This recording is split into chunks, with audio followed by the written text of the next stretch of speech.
This video is brought to you by Bharati Cement. Women ముఖ్యంగా ఒక particular 40 to 55 వరకు కూడా కొంతమంది మెనోపాజ్ సిచ్యువేషన్లోకి వెళ్తూ ఉంటారు కదా. అటువంటి టైంలో అసలు ఒక ఉమెన్ శరీరంలో ఎటువంటి మార్పులు జరుగుతాయి, వాళ్ళ మానసిక పరిస్థితి, ఆలోచన పరిస్థితి ఎలా ఉంటుంది? ఎందుకంటే చాలాసార్లు మనం చూస్తూ ఉంటాం మెనోపాజ్ సిచ్యువేషన్లో అప్పటి వరకు అన్ని విషయాల్లో పర్ఫెక్ట్గా ఉన్న వాళ్ళు ఇంబ్యాలెన్స్ అవ్వడం, మెంటల్లీ కొంచెం బ్రేక్ డౌన్ అవ్వడం, డిప్రెషన్, ఇలాంటివి ఎన్నో చూస్తూ ఉంటాం. ఒక్కసారి మనకు అసలు ఆ మెనోపాజ్ అనేది ఆడవారి ప్రతి మానసిక, ఆలోచన, శారీరక ఇలాంటి అన్ని శక్తుల మీద ఎలా ప్రభావితం పడుతుంది? యాక్చువల్లీ మెనోపాజ్ అనేది కూడా ఒకరి నుంచి ఒకరికి వేరీ అవుతూ ఉంటుందండి. అంటే మెనార్కీని బట్టి డిపెండ్ అయి ఉంటుంది. కొంతమంది 10 ఏళ్లకే ఋతుక్రమం అనేది స్టార్ట్ అవుతుంటుంది. అలాంటి వాళ్ళల్లో మెనోపాజ్ అనేది చాలా ఎర్లీగా వస్తుంటుంది. సో అంటే 40 years కూడా రావు, 38, 37 years ఉన్నప్పుడే వాళ్ళు మెనోపాజ్ వచ్చేస్తూ ఉంటుంది. యూజువల్గా 42 to 54 years మధ్యన ఈ మెనోపాజ్ అనేది యూజువల్లీ ఎక్కువగా చూస్తుంటాం.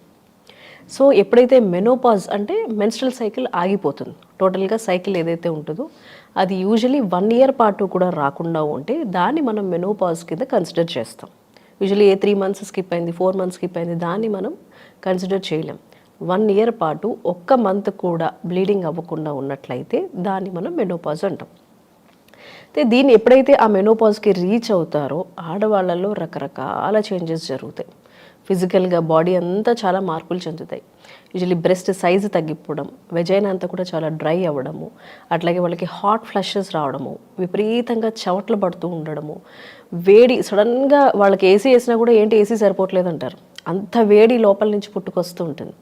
అట్లాగే నైట్ విపరీతమైన చలి వేస్తూ ఉండడము, ఇటువంటివన్నీ కూడా ఇరిటేషను, కోపము, మూడ్ స్వింగ్స్, సడన్గా ఉన్నట్టుండి ఏడుస్తూ ఉంటారు, లేదా సడన్గా హ్యాపీ మూడ్లో ఉంటారు, హ్యాపీగా ఉన్నారు అనుకునేంత లోపల విపరీతమైన కోపం, దాని ద్వారా ఏడవడము, ఇటువంటివన్నీ కూడా మెనోపాజల్ లక్షణాల కింద చెప్పుకుంటాం.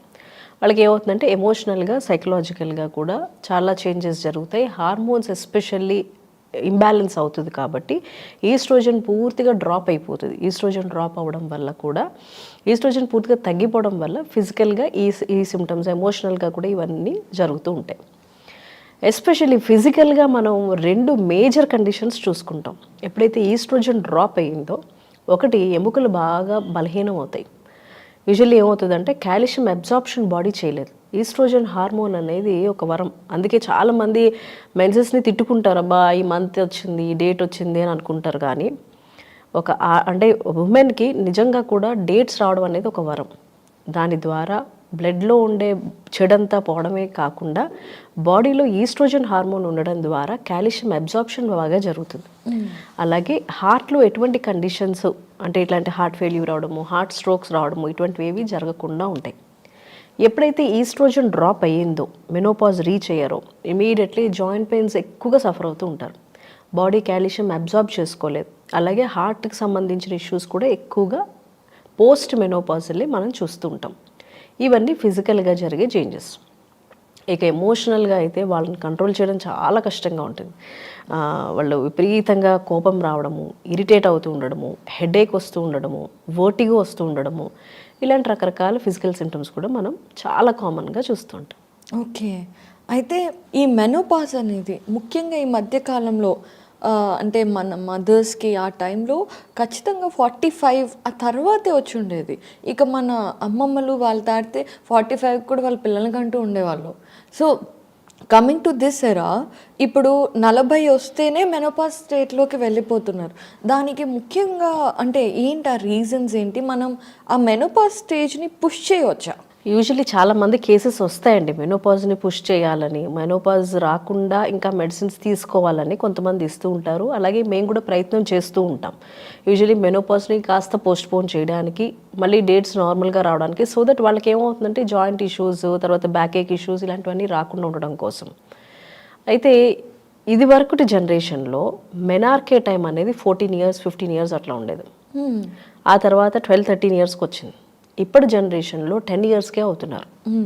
అది ఏది దేని వల్లైనా కావచ్చు, అది మనం తినే ఫుడ్ అవ్వచ్చు, మన బాడీలో జరిగే జెనెటికల్ చేంజెస్ అవ్వచ్చు, ఏదైనా తీసుకోండి, కారణం ఏదైనప్పటికీ మెనార్కేని బట్టి డిపెండ్ అయి ఉంటుంది మనం మెనోపాజ్ ఎప్పుడు రీచ్ అవుతాము అనేది. ఎర్లీగా మెనార్కే వస్తే ఎర్లీగా మెనోపాజ్ వస్తుంది. 10 yearsకి మెనార్కే వచ్చింది, సో డెఫినెట్లీ వాళ్ళు మెనోపాజ్ అనేది 37-38 లోపల మెనోపాజ్ వచ్చేస్తుంది. అదే వాళ్ళు 13-14 yearsకి అయ్యారు, definitely it takes 45 years. 15 years దాటింది, 15 years, 14 to 15 years, డెఫినెట్లీ ఒక 50 years వరకు రీచ్ అవ్వగలుగుతున్నారు. అంటే ఈ మధ్య అంటే ఈ ఏదైతే మినార్కీ నుండి మెనోపాజ్ వరకు మధ్యలో టైమ్స్ ఏదైతే ఉందో, ఇప్పటి కాలంలో లేట్ మ్యారేజెస్ కానివ్వండి, లేదంటే లైఫ్ స్టైల్, ఫుడ్ హ్యాబిట్స్ ఇవన్నీ కూడా ఉంటున్నాయి, సబ్స్టాన్స్ అబ్యూస్ ఉంటుంది, అలాగే నికోటిన్ యూసేజ్ ఉంటుంది, డ్రింకింగ్ ఆల్కహాల్ ఉంటుంది, ఇలా ఎన్నో కారణాలు ఉంటాయి కదా. మెనార్కీ టైమ్స్ కరెక్ట్గా 13-14కి అయినా కూడా ముందుగానే చాలా మందికి మెనోపాజ్ వచ్చే సిట్యువేషన్స్ని కూడా చూస్తున్నాం. It all depends on what we eat అండి. ప్రతి దానికి, ప్రతి రోగానికి కూడా మీరు చెప్పినట్టుగా ఇప్పుడు మనం తీసుకునే కాఫీ దగ్గర నుంచి మొదలు పెడితే ఏదైనా ఎక్సెస్గా వెళ్ళినప్పుడు ఖచ్చితంగా బాడీ మీద ఇంపాక్ట్ ఉంటుంది. అది ఏదైనా తీసుకొనివ్వండి, మనం ఫుడ్ దగ్గర నుంచి తీసుకునే, కొంతమంది సిగరెట్ స్మోకింగ్ అలవాట్లు ఉంటాయి, కొంతమంది ఆల్కహాల్ తీసుకుంటారు, ఇలాంటి వాళ్ళల్లో కూడా ఈ ప్రీ మెనోపాజల్ సిచ్యువేషన్స్ ఎక్కువ చూస్తాం. సో ఇప్పుడు మీరు చెప్పినవన్నీ కూడా one of the reasons to attain menopause in early stage. So ఎర్లీగా చూడడానికి మనం తీసుకునే ఫుడ్ ఎలా ఉంటుంది, మనం ఎక్కువ ఆల్కహాల్ తీసుకుంటున్నామా, స్మోకింగ్ ఏమైనా ఎక్కువ చేస్తున్నారా, మందులు ఏమైనా వాడుతున్నారా, ఇప్పుడు రకరకాల ట్రీట్మెంట్స్ వచ్చాయి, సో ప్రతిదానికి సైడ్ ఎఫెక్ట్స్ ఉంటాయి. అట్లాగే యూజువలీ చాలా వరకు చెప్పాలంటే మనం తీసుకునే ఫుడ్ ఏదైతే మంచి ఆహారం ఉందో, చూడండి ఇప్పుడు చాలామంది ఘీ తీసుకోవడం మానేశారు, నెయ్యి తీసుకోవడం ద్వారా కూడా బాడీలో సర్టెన్ లూబ్రికేషన్స్ అయ్యి ఏది ఎలా ఏ టైంకి ఏది జరగాలో హార్మోన్స్ అన్ని బ్యాలెన్స్లో ఉంటూ ఓవ్యులేషన్ అనేది కూడా చాలా కరెక్ట్ టైంకి అవుతూ ఉంటుంది. బట్ మనం ఏదైతే మంచిదో దాన్ని ఆపిపెట్టాం, అక్కర్లేని చీజులు ఎక్కువ మొదలుపెట్టాం. సో దీని ద్వారా ఏమవుతుందంటే ఆటోమేటిక్లీ బాడీలో రకరకాల చేంజెస్ జరుగుతూ ఉంటాయి. మెనోపాజ్ అనేది చాలా ఎర్లీ అయిపోతూ వస్తుంది. చాలామంది 40 years అటైన్ అవుతూనే, 40 years రీచ్ అవుతూనే మెనోపాజ్ అటైన్ అవుతున్నారు. సో యూజువలీ మనం తినే ఫుడ్ ఏది మంచి ఫుడ్ తీసుకోవాలో దాన్ని ఆపిపెట్టాము, ఏది తీసుకోకూడదో దాన్ని ఎక్కువగా ఇంక్రీజ్ చేసాం. సో ఫుడ్ అన్ని విషయాల్లో plays a key role. So ఈ రకంగా మనం చూసుకున్నట్లయితే మెనోపాజ్కి ఫుడ్ అనేది, అంటే త్వరగా రావడానికి food is also a key role. Correct. So ముఖ్యంగా మీరు అన్నట్టుగా ఎప్పుడైతే మెనోపాజ్ స్టేజ్ వస్తుందో అప్పుడు ఆడవాళ్ళు డిఫరెంట్ స్టేజెస్ ఆఫ్ ఎమోషనల్ ఇంబ్యాలెన్సెస్లోకి వెళ్తూ ఉంటారు, అలాగే ఫిజికల్గా కూడా చాలా ప్రాబ్లమ్స్ ఫేస్ చేస్తూ ఉంటారు, బయటికి చెప్పుకోలేరు కూడా కొన్ని అయితే. సో అలాంటి టైంలో మీరు చూసిన కేసెస్లో ముఖ్యంగా బాగా ఇబ్బందికరంగా అనిపించే ఇదేంటండి? ఎస్పెషల్లీ ఎమోషనల్లీ కంట్రోల్ చేసుకోలేరండి, చాలా ఇబ్బంది పడుతూ ఉంటారు. ఇరిటేషన్, యాంగ్జైటీ ఎక్కువ ఉంటుంది, యాంగ్జైటీ ఎక్కువ ఉండి డిప్రెషన్లోకి వెళ్తూ ఉంటారు. కొంతమందిలో అయితే సూసైడల్ టెండెన్సీస్ వస్తాయి, వాళ్ళకి జీవితం మీద విరక్తి భావనతో ఉంటారు, చాలా ఎక్కువగా ఉంటుంది. కొంతమందికి వీపింగ్ టెండెన్సీ ఉంటుంది, వాళ్ళు మెనోపాజ్ రీచ్ అవుతూనే విపరీతంగా ఏడుస్తారు, మాట్లాడుతూ కూడా ఏడుస్తూనే ఉంటారు. ఇవన్నీ ఎమోషనల్ ఇంబ్యాలెన్సెస్. సో వాళ్ళు ఎప్పుడైతే హార్మోన్స్ లోపల ఇంబ్యాలెన్స్ అయిందో ఎమోషనల్లీ కూడా చాలా ఇంబ్యాలెన్స్ అవుతూ ఉంటారు. సో ఎస్పెషలీ మెనోపాజ్లో mind symptoms plays a key role, and వాటిని కంట్రోల్ చేయడం, వాళ్ళంతా వాళ్ళు కంట్రోల్ చేసుకోవడం చాలా కష్టతరంగా మారుతూ ఉంటుంది. దీంతోపాటు ఇంకొక 2 మేజర్ కండిషన్స్ చెప్పినట్లయితే మన joint issues and heart issues, ఈ 2 కండిషన్స్ని కూడా ఎక్కువగా చూస్తూ ఉంటాం. మీరు ఎక్కువ చూడండి, మోకాళ్ళు అరిగిపోయి ఉంటారు లేదా ఇంకొక ఇంపార్టెంట్ పాయింట్ ఏంటంటే చాలామంది హిస్టెక్టమీ చేయించుకుంటూ ఉంటారు. హిస్టెక్టమీ చేయించుకున్నప్పుడు మొత్తం గర్భాశయం ఏదైతే ఉందో గర్భసంచి మొత్తం తీసేస్తారు. అది రకరకాల కారణాల వల్ల, అది మామూలుగా ఎండోమెట్రియల్ థిక్నెస్ ఎక్కువ పెరిగిపోయి ఎక్కువ బ్లీడింగ్ అవుతున్నప్పుడు, ఇలా రకరకాల కండిషన్స్ వల్ల హిస్టెక్టమీ జరుగుతూ ఉంటుంది. వాళ్ళల్లో కూడా ఈస్ట్రోజన్ హార్మోన్ తగ్గిపోతూ ఉంటుంది. ఓకే. సో ఎప్పుడైతే ఈస్ట్రోజన్ హార్మోన్ తగ్గుతూ ఉంటుందో ఆటోమేటిక్గా కాల్షియం అబ్జార్ప్షన్ అవ్వదు బాడీకి. ఎప్పుడైతే అలా జరగదో వాళ్ళల్లో కూడా ఎక్కువ మోకాళ్ళ నొప్పులు చూస్తూ ఉంటాం. సో మనం కొన్ని సివియర్ కండిషన్స్, ఎస్పెషలీ నేను చూసినంత వరకు అయితే ఎక్కువగా జాయింట్ పెయిన్స్ ఎక్కువ చూసాం, ఎమోషనల్ ఇంబ్యాలెన్సెస్ ఎక్కువ చూసాం. ఆ రెండింటిని వాళ్ళు కంట్రోల్ చేసుకోవడం అనేది చాలా కష్టంగా ఉంటుంది. సడన్ మూడ్ వేరియేషన్స్ ఉంటాయి. యాంగ్జైటీ ఎక్కువ ఉన్నప్పుడు వాళ్ళకి దేని మీద అసలు ఇంట్రెస్ట్ అనేదే ఉండదు. అది చెప్పడానికి చాలా ఈజీగా మనం మామూలుగా చెప్పుకుంటాం, కానీ అది పడే వాళ్ళకి చాలా సివియర్గా ఉంటుంది. యాంగ్జైటీ కానీ, డిప్రెషన్ కానీ, మూడ్ స్వింగ్స్ కానీ, సడన్గా హాట్ ఫ్లషెస్ రావడము, విపరీతమైన చెమటలు పట్టడం, ఒళ్ళంతా తడిసిపోతుంది చెమటలతోటి. సో వాళ్ళకు కూడా చాలా అర్థం కాదు, ఒళ్ళంతా మంటలు వస్తూ ఉంటాయి. అండ్ బాడీ షేప్ స్ట్రక్చర్ కూడా మారిపోతూ ఉంటుంది. ఎస్పెషల్లీ బ్రెస్ట్ సైజ్ తగ్గడము, వెజైనల్ డ్రైనెస్ ఎక్కువ అవుతూ ఉండడము. అప్పుడు ఏమవుతుందంటే వెజైనల్ పీహెచ్ అంతా కూడా మారిపోయి ఈజీగా ఇన్ఫెక్షన్స్ అవుతూ ఉంటాయి, యూరినరీ ట్రాక్ ఇన్ఫెక్షన్స్ అవుతూ ఉంటాయి, వెజైనల్ ఇన్ఫెక్షన్స్ అవుతూ ఉంటాయి. సో ఇవన్నీ కూడా జరిగే చేంజెస్. సో ఎక్కువ సివియారిటీ చూసేది మనం ఎమోషనల్లీ ఇంబ్యాలెన్స్ ఉండడము, మెంటలీ చాలా డిప్రెస్డ్ స్టేట్లో ఉండడము, అండ్ జాయింట్ ఇష్యూస్ ఎక్కువ సీరియస్ కండిషన్స్గా చెప్తాం. అయితే ఇవన్నిటిని అంటే ముఖ్యంగా మనం బ్యాలెన్స్ చేసుకునే స్టేట్లో ఉండం కాబట్టి మన ఇంట్లో ఉండే ఇతర కుటుంబ సభ్యులు, ముఖ్యంగా పార్ట్నర్స్, ఆ టైంలో వాళ్ళే మనకి ఎమోషనల్ సపోర్ట్ ఇవ్వగలిగింది, పిల్లలు, వాళ్ళు ఎలా వీళ్ళతో బిహేవ్ చేయాలి అనేది ఒక్కసారి. చాలామంది కంప్లైంట్ చేస్తూ వస్తారు నా దగ్గరికి. అంటే వాళ్ళ లైఫ్ పార్ట్నర్స్, పిల్లలు కూడా మా అమ్మ ఇలా చేస్తోంది, లేదా మా అమ్మ ఇలా కోపంగా ఉంటుంది, లేదా వాళ్ళ వైఫ్ గురించి కంప్లైంట్ చేయడము, ఇటువంటివి ఎక్కువ చూస్తాం. బట్ ఇప్పుడు మీరు అడిగిన క్వశ్చన్ దాని ప్రకారం చాలా మంచి క్వశ్చన్ ఏంటంటే, అట్లీస్ట్ అసలు ఫస్ట్ మనం ఎలా అర్థం చేసుకోవాలి. బికాస్ అది వాళ్ళు వాంటెడ్లీ చేస్తున్నది కాదు, లోపల జరిగే హార్మోనల్ ఇంబ్యాలెన్సెస్ వల్ల బాడీకి ఒక సర్టెన్ టైం పడుతుంది. ఆ మెనోపాజ్ అంటే pre menopause, menopause, post menopausal, ఈ ఒక సర్టెన్ టైం వరకు కూడా, ఇప్పుడు ఫర్ ఎగ్జాంపుల్ 43కి వాళ్ళు మెనోపాజ్ అటైన్ అయిపోయారు, 1 ఇయర్గా వాళ్ళకి లేదనుకోండి, దానికి 42 ఇయర్స్ 41 ఇయర్ అప్పటి నుంచి కూడా ఈ సిమ్టమ్స్ స్టార్ట్ అవుతాయి. దాన్ని ప్రీ మెనోపాజల్ సిమ్టమ్స్ అంటాం. మెనోపాజ్ టైంలో ఆల్రెడీ ఉంటుంది. ఇంకొక 1 ఇయర్ వరకు కూడా పోస్ట్ మెనోపాజల్ సిమ్టమ్స్ ఎక్స్టెండ్ అవుతూ ఉంటాయి. సో ఒక 2-3 ఇయర్స్ వరకు కూడా ఒక ఉమెన్కి definitely takes time again to become normal. అంటే నార్మల్గా ఇరిటేషను, ఎమోషనల్ ఇంబ్యాలెన్సెస్ లేకుండా ఉండడానికి ఒక సర్టెన్ టైం అయితే పడుతుంది. దానికి ఈ కోపం వచ్చి అరుస్తున్నప్పుడు యూజువలీ ఆడవాళ్ళు చాలా గట్టిగా అరుస్తారు, కోపం ఎక్కువ ఉంటుంది వాళ్ళకి ఆ టైంలో. యూజువల్లీ ఏమనుకుంటారంటే అది కావాలని చేస్తున్న బిహేవియర్లా అనిపిస్తుంది. అది యూజువల్లీ ఇంట్లో అర్థం చేసుకోవాల్సిన విషయం ఏంటంటే, ఇది వీళ్ళు కావాలని చేస్తున్న విషయం కాదు, హార్మోనల్ ఇంబ్యాలెన్సెస్ వల్ల ఒక సర్టెన్ స్టేజ్ రీచ్ అవుతున్నారు కాబట్టి అది అర్థం చేసుకుని వాళ్ళు దానికి ఎటువంటి రియాక్షను లేదా దాన్ని ఏదో ఒక ఇష్యూ కింద చేసుకోకుండా దాన్ని కొన్ని రోజులు వదిలిపెట్టేసినట్లయితే she'll also normal cool down అవుతారు. వీళ్ళకు కూడా ఎటువంటి ప్రాబ్లము వీళ్ళ వల్ల ఉండదు. కాబట్టి వీళ్ళు అర్థం చేసుకుంటే యాక్చువల్లీ ఇష్యూస్ అవ్వకుండా ఉంటాయి. అదర్వైజ్ ఏమవుతుందంటే వీళ్ళకి ఇంకా యాంగ్జైటీ ఎక్కువయ్యి ఇంకా డిప్రెషన్లోకి వెళ్తూ ఉంటారు. బికాజ్ ఆ టైంలో కన్సోలింగ్ చాలా ఇంపార్టెంట్. ఆ కన్సోలింగ్ ఎస్పెషలీ లైఫ్ పార్ట్నర్ నుంచి రావాలి. బట్ ఆ టైంలో అది అర్థం చేసుకోకుండా చాలా వరకు ఏమవుతుందంటే ఎందుకు ఇలా ప్రవర్తిస్తున్నారు అనే ఒక కంప్లైంట్ అనేది స్టార్ట్ అవుతుంది. సో యూజువలీ మెనోపాజల్లో ఎవరైనా కూడా ఇది ఫేస్ చేయాల్సిందే, ఇంట్లో వాళ్ళు ఫేస్ చేయాల్సిందే, వాళ్ళ పిల్లల మీద కోపడుతూ ఉంటారు. చిన్న చిన్న దానికి చాలా ఎక్కువ, అంటే చిన్న చిన్న ట్రివియల్ థింగ్స్ అంట, స్మాల్ ఇష్యూస్కి చాలా గట్టిగా అవసరం లేనంత కోపడడం జరుగుతుంటుంది.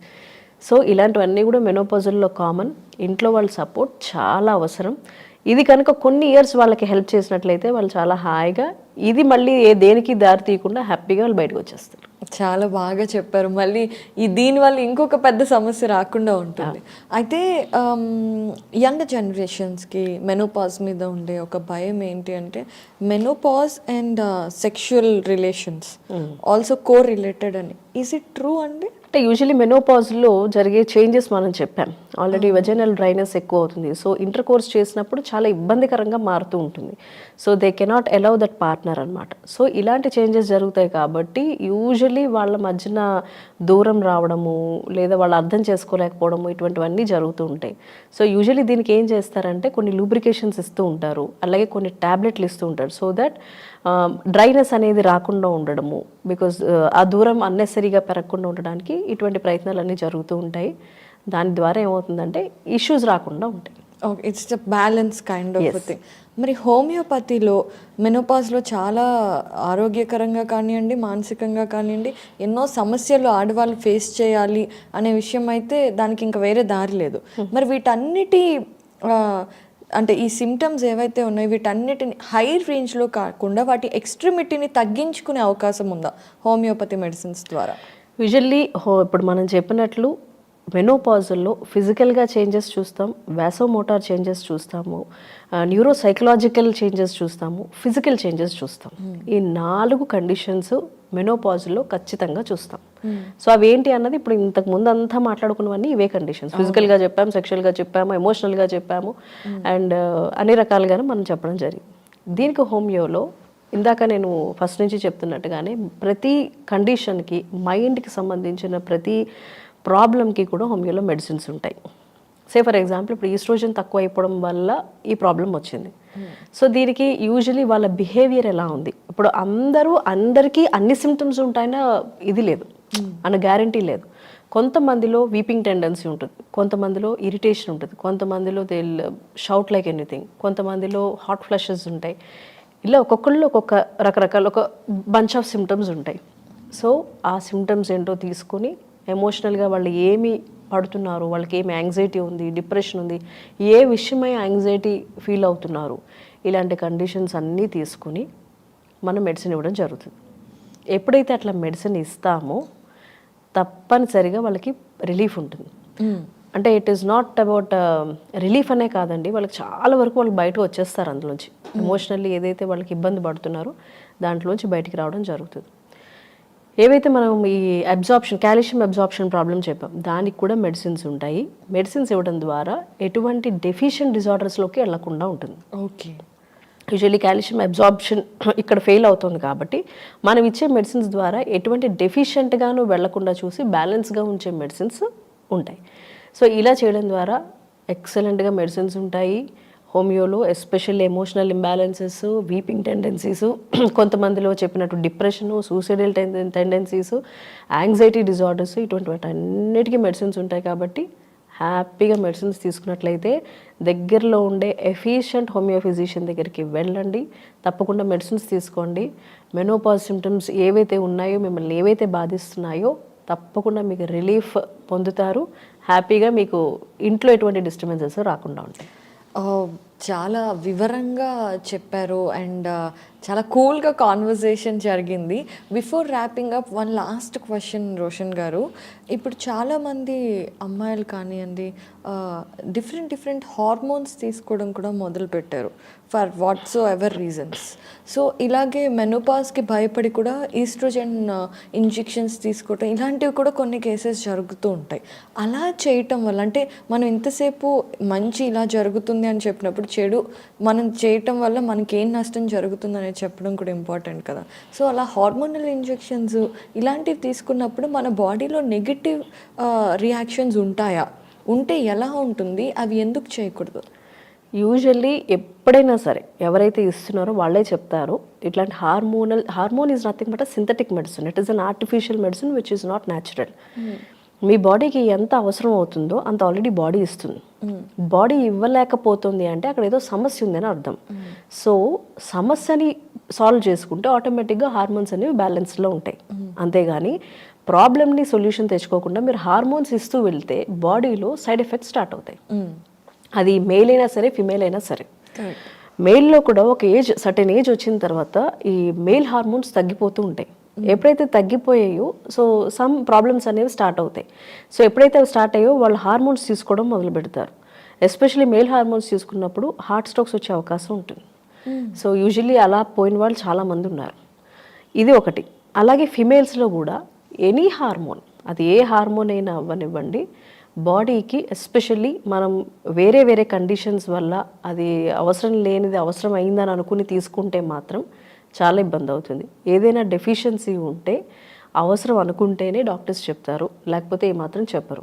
బట్ జస్ట్ లైక్ దట్ మనంతట మనమే అనుకుని చాలామంది కొన్ని చాలా సిల్లీగా ఉంటాయి, సిల్లీకి చాలా సీరియస్గా ఉండే హార్మోన్స్ ఇంజెక్షన్స్ తీసుకోవడం ఇటువంటివి చేస్తూ ఉంటారు. చేయడం ద్వారా చాలా ఇబ్బంది పడతారు, దానికి విపరీతమైన సైడ్ ఎఫెక్ట్స్ ఉంటాయి. సో డెఫినెట్గా synthetic hormones until unless it is must మనం వెళ్ళకపోవటమే మంచిది.